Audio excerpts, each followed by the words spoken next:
Depuis 2017, le 10 août est consacré à la célébration de la Journée africaine de l'état civil. Cette année, elle est placée sous le thème « Enregistrement des faits d'état civil et statistiques de l'état civil », un service essentiel pour surveiller et atténuer l'impact des situations d'urgence. À Fria, comme partout en Guinée, les mesures restrictives dues à l'impact de la COVID-19 ont négativement affecté l'enregistrement des faits d'état civil, notamment les naissances et les mariages.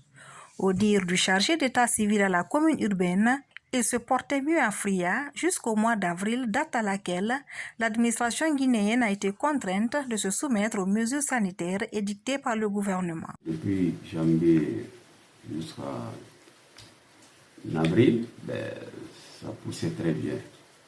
Mais comme avec la sale maladie là, les choses sont, par exemple le mariage, arrêté pour le moment.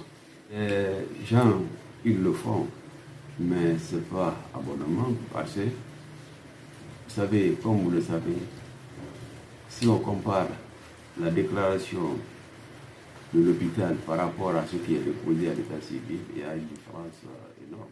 Selon les statistiques de janvier 2020 à avril 2020, ce sont 180 naissances et 73 mariages qui ont été enregistrés à la mairie. Quant au décès, aucun n'a été signalé depuis le début de l'année. La déclaration est très importante parce qu'un nouveau-né, si sa déclaration n'est pas déposée à l'état civil, il ne peut pas avoir un volet d'extrait de naissance. Et le volet d'extrait de naissance d'un enfant est très important, très très important.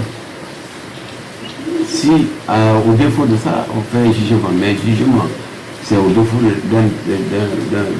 d'une déclaration de naissance pour avoir un volet. En janvier, par exemple, nombre de naissances 85, mariage 20, décès 0. Février, naissance 21, mariage 22, décès 0. Mars, naissance 47, mariage 31, décès 0.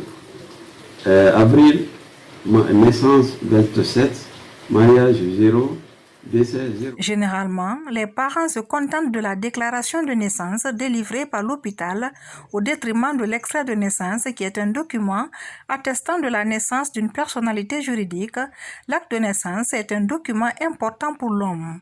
Le détenir est nécessaire puisqu'il est souvent demandé avant la célébration des mariages civils, l'établissement du passeport, l'inscription à l'école et d'autres démarches administratives. Pour renverser cette tendance, l'officier fait une invite à la population. Alors que la population sache que la déclaration, dès qu'ils ont la déclaration de l'hôpital, après le baptême, même si avant même le baptême, ils viennent avec la déclaration pour avoir l'extrait de naissance de leur enfant. Sinon, aussi gardent par derrière eux la déclaration, ils n'ont pas d'extrait de naissance, ils n'ont pas réglé le problème de leur enfant. Parce que l'enfant, tout son problème est réglé à l'état civil. S'il y a décès, il faut venir à l'état civil. C'est pour dire que l'être humain, son premier problème, c'est l'état civil. Son dernier problème, c'est l'état civil.